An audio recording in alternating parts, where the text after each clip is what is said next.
Mesdames, Messieurs, bonjour. Bienvenue à la revue des grandes unes de ce mercredi 15 avril 2020. Avant d'aller en kiosque, on démarre sur ce plateau, une fois n'est pas coutume, en présentant nos invités du mercredi. Le mercredi de Casimir et Idriss. Casimir Désiré Tania, bonjour et bienvenue à la revue des grandes unes. Bonjour Jean-Paul. Vous allez voir que nous communions, Idriss et moi. Vous n'avez qu'à voir notre accoutrement, nos tenues. Je crois que c'est pratiquement la même chose parce que nous sommes en synergie totale. L'actualité qui vous a marqué? Je crois le deuil de Florazé. J'étais sans voix pratiquement hier et surtout lorsque j'ai suivi Sandrine Yamga, Sandrine faire le journal à la radio pratiquement en pleurant. Ensuite, quand je parlais de Gladys Sidje, voilà, quand j'ai suivi Gladys Sidje faire le journal, pratiquement en larmes. Ensuite, quand j'ouvre mon téléphone qui était inondé des images de Florazé, je ne pouvais qu'écraser une larme. Surtout quand nous savons comment a vécu cette fille, comment elle était, une fille pleine de vie, une journaliste accomplie. Et donc, nous souhaitons tout simplement que son âme repose en paix, mais tout nous laisse croire que ce n'est pas une mort naturelle. Je crois que les enquêtes vont se poursuivre et vont nous dire exactement de quoi est morte Florazé. Idriss, bonjour et bienvenue à la revue des grandes unes. Bonjour Jean-Paul, bonjour à tous les téléspectateurs. Comme la nouvelle expression, vous allez faire la revue tout à l'heure, si bien mis à la une onde de choc, tout simplement pour nous rappeler que la vie n'est rien. Et qu'il faut qu'autour de nous, qu'on soit toujours des âmes bienveillantes, qu'on essaie de laisser le monde un peu meilleur qu'on l'a trouvé, quel que soit où on est. Paix à l'âme de Florazé. Allons donc en kiosque ce matin avec la revue de presse. On démarre donc par le quotidien Le Messager. Le quotidien Le Messager qui met en sa une à Tangandji veut envoyer Kamto en prison. Rouleau compresseur titre le journal. Déterminé à tordre le cou à la survie Cameroun Survival Initiative mise en place par le leader du MRC. Le MINAT demande au MINFI de geler les fonds récoltés pour cause de blanchiment d'argent. Et puis toujours à la une du journal Le Messager. Le Messager parle aussi de l'Assemblée nationale avec Gaston Komba Isbak, le nouveau secrétaire général. L'ancien député d'UNCAM est désormais le nouveau secrétaire général de l'Assemblée nationale. Rive gauche du Noun, écrit le quotidien Le Messager, 7 titres de propriété qui divisent. Communauté Bamoun et Bamileke installée se déchire sur la légitimité des occupations. Un article de Joseph Olinga que vous lirez dans le quotidien Le Messager. Et justement, après Le Messager, c'est le quotidien Le Jour qui parle de Covid-19. Aucun compte n'a jamais été ouvert à Freeland First Bank. Paul Atangandji demande la fermeture d'un compte fantôme. Écrit le quotidien Le Jour. Coronavirus, les urgences des maires. Les maires se battent autant qu'ils peuvent pour contenir cette pandémie. Le quotidien Émergence met en sa une blackout sur l'évolution du Covid-19, le jeu dangereux du gouvernement. Le ministre de la Santé publique a cessé d'informer les Camerounais sur le nombre global de contaminés, un choix politique qui peut avoir des conséquences perverses. Lire les médecins critiquent cette nouvelle donne. Allègement de la dette, le FMI exclut le Cameroun, écrit le journal. De même que le journal évoque le tribunal criminel spécial. Première audience pour Jean-Louis Bebengue, c'est l'ancien directeur général de l'agence de régulation de télécommunications qui est donc accusé pour malversation financière. Droits sociaux, 25 entreprises épinglées par la justice. Elles sont nombreuses ces entreprises qui ne reverseraient pas les droits sociaux des employés. Mutation, communication de crise, la coronaphobie. Le gouvernement renonce à communiquer quotidiennement le total des cas testés positifs et des décès. Un revirement qui interroge évidemment qui interroge le journal Mutation. Mutation parle aussi de Gaston Komba, nouveau secrétaire général de l'Assemblée nationale.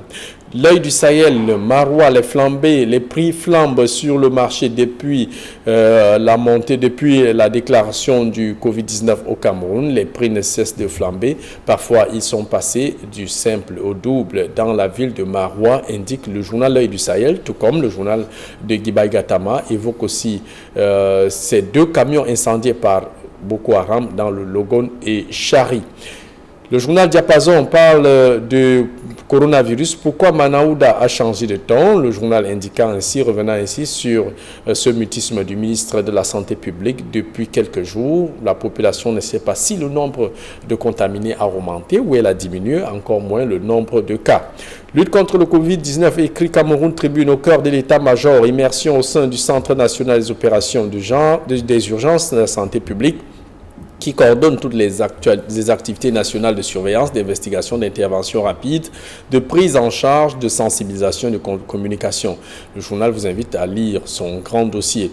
Le journal Tribune d'Afrique de Faustin Djikam parle du silence qui dérange. Paul Biya a eu le coronavirus avec plus de 800 cas de contamination. L'opinion nationale et internationale reste très divisée sur le silence assourdissant du président de la République du Cameroun.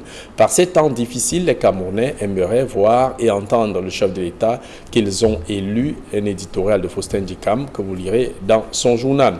De même que le journal parle aussi de l'Union européenne qui accorde une aide de 7,2 milliards de francs CFA au Cameroun, de subventions au Cameroun pour lutter contre le coronavirus. Coronavirus, la forte demande des gels hydroalcooliques crée la contrefaçon. Justement, à propos, par ces temps de coronavirus, les Camerounais ne manquent pas d'ingéniosité dans la fabrication des gels hydroalcooliques en vue de lutter à leur manière contre le coronavirus et parfois se faire aussi un peu d'argent. Et puis, le journal Repère parle d'une guerre sans fin. Le conseil d'administration a l'arrêté, l'agence de régulation des télécommunications. Le conseil d'administration a nommé 14 responsables. Le directeur général a décidé de n'installer que 5 d'entre eux. En réalité, les nominations sont le dernier avatar d'une guerre qui dure depuis de longs mois, écrit le journal. Le journal Le Quotidien L'économie, allègement de la dette, le Cameroun dans la liste d'attente du FMI. De même que le journal parle aussi du Covid-19 avec un appui supplémentaire de la Banque africaine de développement au secteur privé. Crise sanitaire, la stratégie du port autonome de Douala pour l'approvisionnement des entreprises et des populations par 7 ans de confinement. Voilà pour ce qui est donc du journal Le Quotidien de l'économie. On poursuit avec le journal Ouest Echo qui met en sa une, qui parle du coronavirus avec Madeleine Chuente, qui est les chercheurs qui sont à l'épreuve d'une crise sanitaire inédite. De même que le journal évoque la disparition des suites de Covid-19 de Samuel Ouembe, ancien président de la Ligue régionale de football de l'Ouest, membre du comité exécutif de la FECAFOOT et ancien président du Racing Club de Bafoussam. De même que Bernard Momo, ancien maire de la commune de Tchang, décédé des suites de coronavirus. Et puis, au-delà du coronavirus, commune de Bandjoun, Maptue Photo face aux courtisans de son père qui se sont pratiquement retournés contre elle. Le père l'a préparé pour le remplacer et aujourd'hui, ces mêmes courtisans se sont retournés contre elle. Ils veulent devenir maire de la commune de Pété Bandjoun. Voilà pour ce qui est donc du journal Ouest Echo. Une fois n'est pas coutume, on termine par le quotidien La Nouvelle Expression qui met en sa une Florazé, une onde de choc. L'animatrice de radio-télévision du groupe La Nouvelle Expression, Equinox, est décédée lundi 13 avril 2020 des suites d'une courte maladie. Polémique autour d'une profanation de tombe. Décès de madame suite à l'annonce abandon de la dépouille dénudée du défunt cadre du SDF, à même le sol dans le hall d'une morgue. La commission indépendante contre la corruption exige une enquête. Kondengui, la tension demeure. Après la journée mouvementée de lundi, la prison centrale de Yaoundé a connu un calme apparent hier, mais un mouvement d'humeur a cependant été observé vers 11h avec des prisonniers qui revendiquent leur libération suite à l'exemple de certains pays africains comme l'Éthiopie qui a libéré 4000 prisonniers. Et puis, ouest, des lendemains plus sombres, les autorités prédisent le pire à cause du manque d'équipements de matériel médicaux nécessaires à la prise en charge des cas de Covid-19 dans cette région qui est le troisième foyer de contamination après le centre et le littoral. Et puis, le journal vous balade à la découverte de Jean Fauchivé, mystère autour d'un enterrement. Le mois d'avril, depuis 23 ans, rappelle la disparition du mythique et redoutable chef de la police politique camerounaise. Évocation que vous trouverez d'ailleurs dans les lignes, dans les colonnes du quotidien. La Nouvelle Expression. Place à présent avec nos invités sur le plateau. Peut-être Casimir Désiré Tagnin. Une onde de choc, Florazé est partie. Moi, je dirais plutôt une étoile filante s'en est allée. Et vous savez que les bonnes choses ne tuent jamais, hein, Jean-Paul. Ça, vous devrez retenir cela. Florazé que nous avons connu et que nous retrouvions chaque fois quand nous étions ici était une fille très joviale, très vivante, charmante et tout. Malheureusement, elle n'aurait pas dû organiser ce fameux anniversaire de sa fille qui lui a été parce fatal. que tout laisse croire que c'est cet anniversaire qui lui a été fatal. Et c'est pour cela que nous implorons, nous souhaitons que l'on fasse une autopsie pour déterminer exactement de quoi Flora est morte.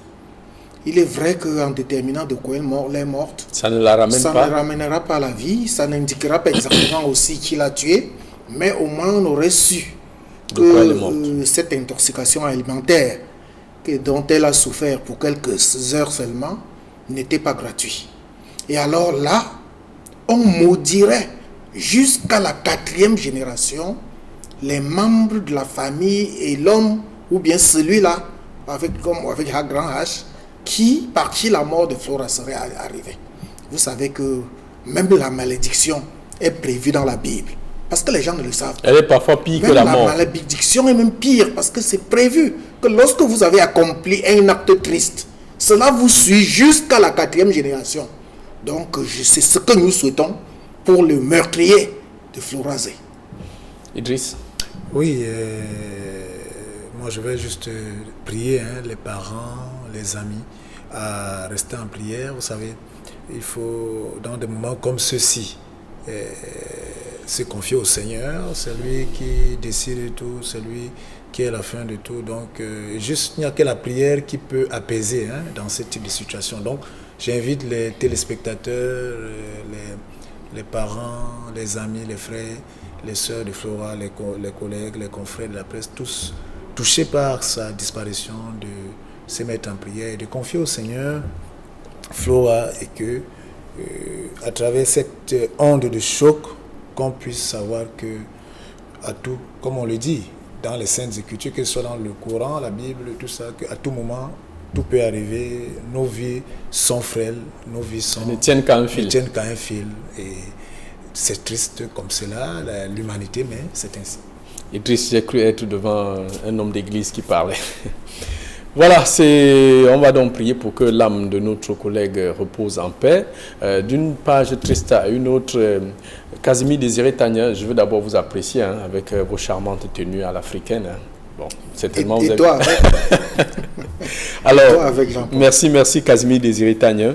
Alors, le décès de Madame, la commission indépendante contre la corruption qui exige une enquête, le corps d'un député, fut-il mort, retrouvé au sol et dans une morgue, et on sait quelle est la régulation, alors quelles sont les mesures qui entourent depuis les cas de Covid-19, la régulation qui est faite dans des morgues.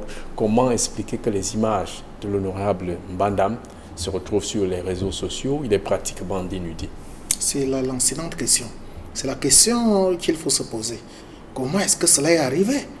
Est-ce à dire que les corps, les malades et les décédés n'ont plus une petite sécurité au niveau de nos hôpitaux? Je crois que les hôpitaux sont là pour assurer la sécurité des malades et des décédés. C'est comme cela, c'est le rôle, c'est la mission que les hôpitaux ont. Et lorsqu'on demande à une commission comme celle-ci d'enquêter, je me demande bien qu'est-ce qu'elle vient faire là-dedans. Il y a des instances chargées de le faire. On n'a pas besoin des instances anticorruption et autres patati patata pour enquêter autour d'un cadavre que les gens sont venus filmer pour mettre sur les réseaux sociaux. Et que retrouver ceux qui ont filmé peut être très facile. C'est facile, c'est pour ça qu'il dit c'est une enquête facile à mener. C'est une enquête très facile à mener. Et vous savez qu'au Cameroun... Est-ce que ce n'est pas aussi sur le coup de l'indignation quand même? Parce que demain, ça peut être nous, ça peut être n'importe qui. Dans tous les cas, on n'a aucune raison de mettre le cadavre d'un homme sur les réseaux sociaux. On n'a aucune raison de le faire. Et je disais qu'au Cameroun, rien ne dit plus, on ne respecte plus rien.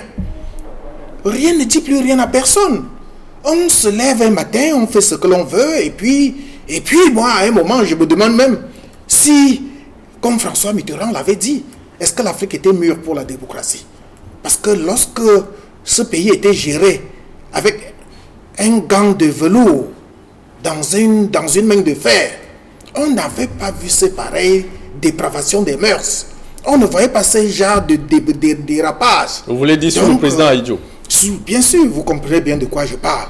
Donc, quelque part, vous avez fait allusion là tout à l'heure à Jean Fauchivet, qui avait des méthodes draconiennes. Moi, je crois que si l'on avait même appliqué ces méthodes draconiennes, je suis sûr que le Covid-19 ne serait pas entré au Cameroun.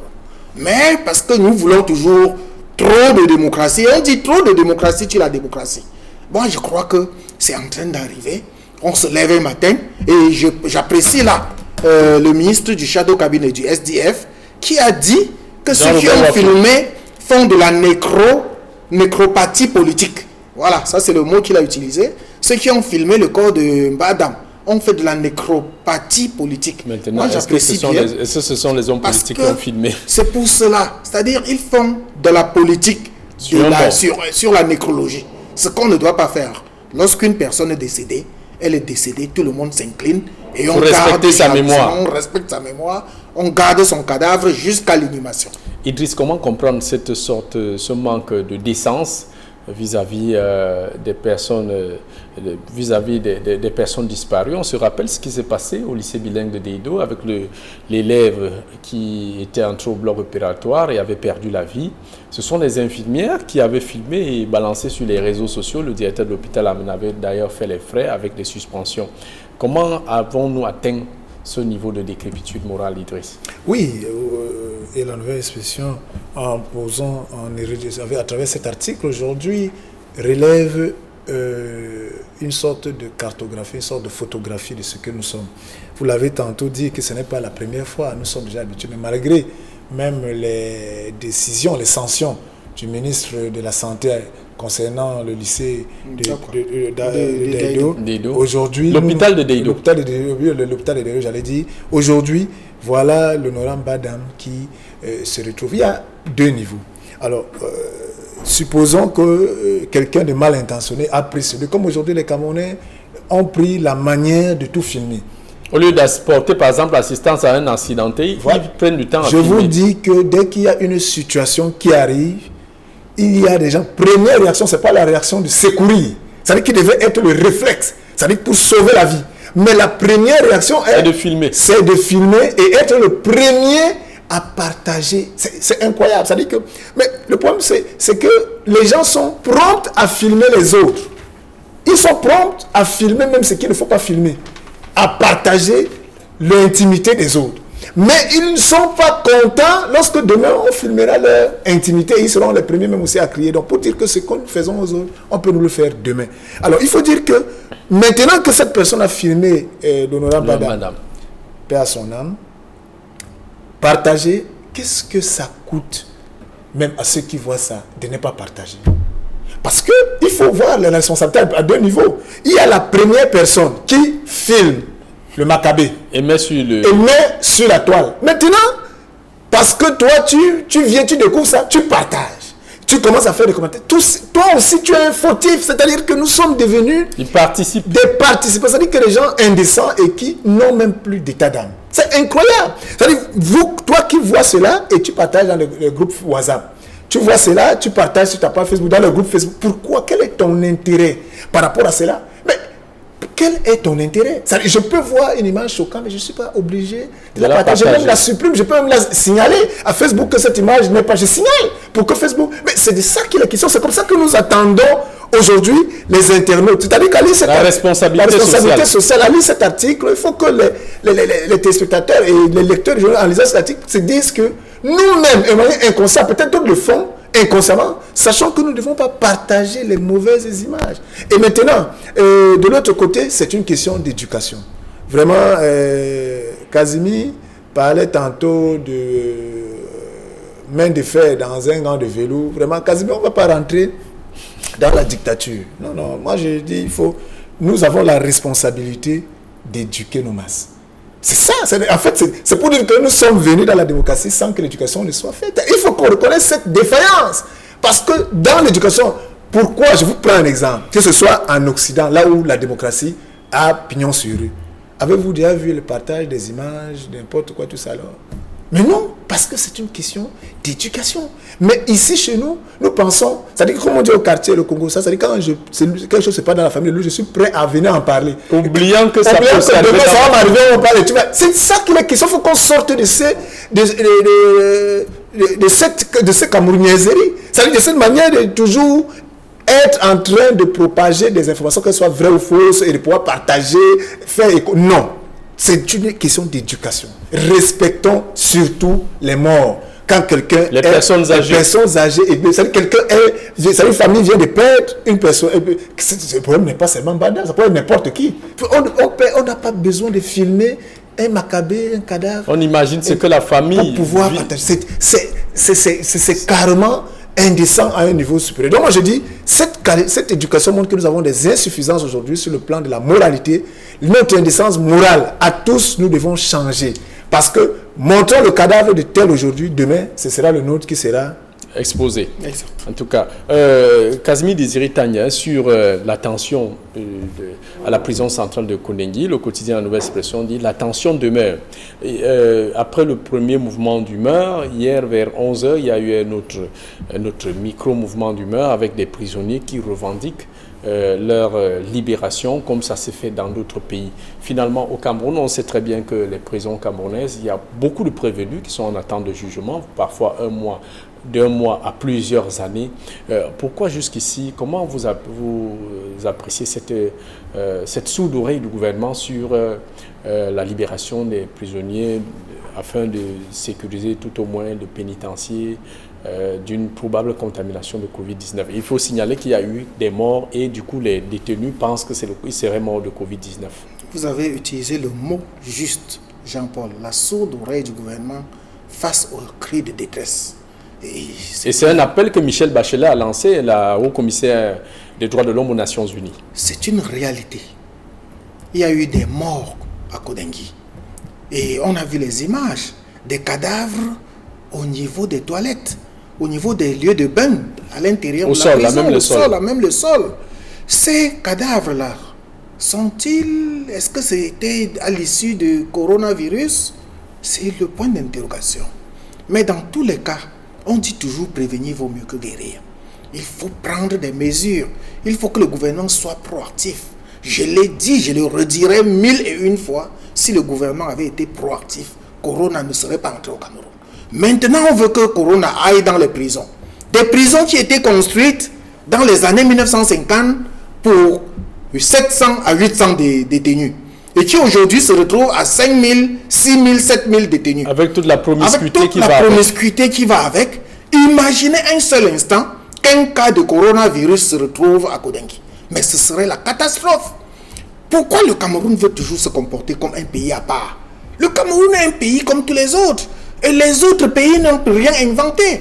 On a vu ailleurs, dans les prisons, où on est allé jusqu'à libérer plus de 4000 détenus.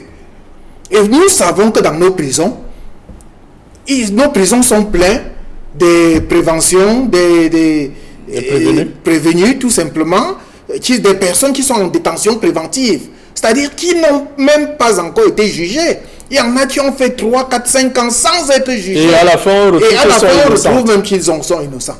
À côté d'eux, il y a des personnes qui ont été jugées et condamnées, qui ont purgé la totalité de leur peine, mais parce qu'ils n'arrivent pas à payer les amendes et la contrainte par corps, on les laisse en prison. Est-ce que c'est normal? Donc il y a des personnes qui sont là, sans oublier tous ces innocents, qui sont condamnés tout simplement parce que une sorte de vengeance d'un voisin ou d'une voisine les y a amenés, ou une petite discussion entre toi, Jean-Paul et moi, parce que tu es le plus fort, parce que tu as des entrées, parce que tu as des godasses et des parapluies, tu me fais aller à Kondengi. Avec la célèbre phrase, je vais te montrer. Tu sais à qui tu as affaire. C'est ça au Cameroun. Donc, il y a des personnes, plusieurs détenus, qui doivent normalement être libérés pour éviter ce qui pourrait arriver, parce qu'on dit toujours, prevention is better than cure. Idriss, sur cette actualité, est-ce que ce qui se passe à la prison centrale de Kondengui, on ne redoute pas aussi que cela puisse arriver dans d'autres prisons? Surtout qu'en début d'année, le ministre de la Justice, garde des Sceaux, avait tenu une réunion avec les chefs de cour pour indiquer d'accélérer les procédures judiciaires. Oui, mais Jean-Paul, c'est parce que vous savez que la prison, elle est muette. Je vous assure que la tension ne demeure pas seulement en Kondengui, mais elle demeure partout, dans toutes les prisons. Parce que lorsque vous avez les éléments, vous voyez que nous sommes dans une surpopulation carcérale de tous les côtés. Moi, je ne citerai pas la prison. Ici, Jean-Paul, il y a une prison dans laquelle un détenu sortant d'un Kondengui, parce qu'on a essayé un peu de décanter, d'envoyer un peu certains pour décanter. Parce que arrivé dans cette prison, le gars a commencé à faire le malin. Il toussait, il toussait.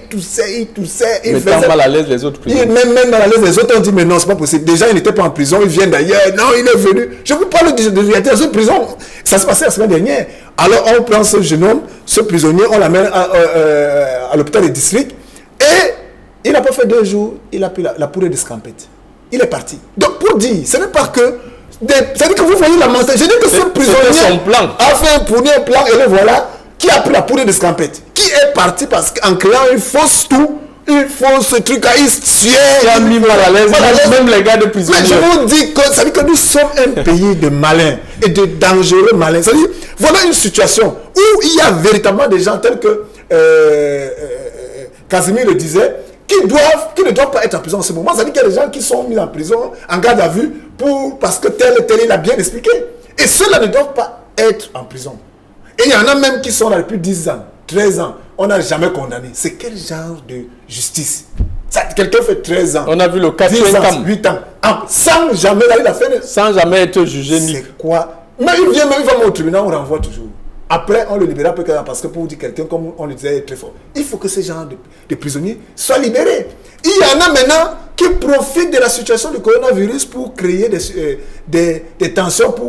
Vous savez, il y a toujours des gens qui occasion faisant, comme vous dites, faisant le larron. Donc, à ce moment-là, cet article de la nouvelle expression nous propose deux choses. Est-ce que nos amis, les magistrats, peuvent vouloir, parce que moi jusqu'aujourd'hui, regardez le nombre de gens qui sont à la PJ ou bien dans les PJ prêtes, peut-être envoyés en prison. Alors qu'on demande de livrer. Vraiment, il faut qu'ils mettent un peu la pédale douce. Ça, c'est deux. Et le 2, il ne faudrait pas que nos malfrats pensent que parce qu'on va mettre la pédale douce, ils vont aussi... C'est l'occasion de faire... Parce que vous voyez que le confinement fait que c'est difficile. Hein, c'est généralement pour des cas marginaux qui finalement arrivés au niveau de ces unités de police et de gendarmerie sont pris très au sérieux. Pourtant, on pouvait régler ça sur place. Tout à fait. Donc moi je dis qu'il faut que ceux qui sont en prison, alors qu'ils peuvent être libérés ou bien venir... c'est-à-dire que venir au tribunal étant libre, qu'on les libère pour libérer, pour créer de l'espace, pour éviter une autre tension. Mais il ne faudrait pas aussi que les prisonniers profitent de cette situation pour vraiment prendre le large. Dans tous les cas, il y a un éminent consultant à cette émission qui a toujours clamé haut et fort qu'il faudrait que les magistrats aillent un peu en prison pour voir comment vivent ceux qu'ils envoient en prison. Il disait même que dans leur formation... Il y a une anecdote que j'ai l'habitude de raconter ici en 2 secondes, Jean-Paul. Un éminent ministre de l'administration territoriale, c'est-à-dire c'est lui qui était chargé de gérer les prisons. Nous, journalistes, nous lui avons posé les questions pour savoir s'il connaît les conditions de détention des prisonniers. Il avait dit qu'on ne doit pas construire des hôtels 4 étoiles pour les prisonniers. Aujourd'hui, lui, il est en prison. J'espère qu'il vit bien les hôtels 4 étoiles qu'il avait pris. Camille, Casimir Désiré Tania, juste une question sur cette une du quotidien Le Messager et Le Jour. D'un côté, le ministre Atangandi qui demande qu'on clôture les comptes. D'un côté, c'est Le Jour qui produit une autre article qui indique que ces comptes n'ont jamais existé. Comment comprendre ça? La une du jour m'a fait tiquer un peu ce matin, Jean-Paul, parce que depuis quelques semaines, on nous faisait croire que Atangandi nous faisait croire qu'il y a un compte ouvert à Freeland First Bank. Il a d'abord écrit au directeur général de Freeland First Bank pour demander la clôture du compte. Ensuite, il a pondu, pas plus tard qu'il y a 48 heures, une autre lettre en direction du ministre des Finances pour demander à l'ANIF de geler le compte et de mener des enquêtes là-dessus. Aujourd'hui, c'est le jour qui nous dit même qu'il n'y a même pas de compte à Freeland First Bank. Donc, dans tous les cas, le ministre nous a savons qu'il y a un compte. Le ministre aurait donc scellé un compte fantôme. Nous savons dans tous les cas que le MRC a ouvert un compte et qu'il a suffisamment eu de contributions, ce qui est bien pour lutter contre Covid-19. Et je me pose la question, quel est cet acharnement contre un compte privé, ouvert par un parti politique, au moment où le Cameroun est en danger? Et là, il faut savoir que lorsqu'il y a incendie dans votre demeure, même l'eau sale peut éteindre le feu. Idriss, peut-être je ne vous prendrai pas sur la question, on est arrivé presque au terme. Comment expliquer cette absence sur la communication gouvernementale? Depuis quelque temps, le ministre Manaouda ne donne plus aucun détail sur la situation du coronavirus au Cameroun. Non, ce n'est pas qu'il ne donne plus un détail, c'est une approche de communication, Jean-Paul. Vous vous souvenez ici que... C'est vous l'expert, c'est pour ça que je pose la question. Oui, vous avez suivi ici un moment, tout le monde vous avait dit, mais... c'est la psychose. Le ministre ne fait que nous rappeler, et je vous ai rappelé qu'il y a la différence entre l'information et la communication. Et là, c'était de l'information. Après, c'était un tollé général. Vous savez, nous sommes un pays formidable. Lorsque vous faites une chose, tout le monde tire sur vous. Mais pourquoi vous faites? Dès que vous switchez, vous faites maintenant ce que les gens attendent, les gens viennent encore tirer sur vous. Pourquoi le ministre ne donne plus? C'est un choix en termes d'information aujourd'hui de valoriser ce qui est fait. Mais cela n'empêche pas, ne veut pas dire, il faut encore suivre l'étude du ministre où il relève justement les cas des décès. Et même ceux, c'est-à-dire que les journalistes, je pense que toutes les rédactions ont quand même des journalistes affectés au centre opérationnel, ils peuvent avoir tous les détails.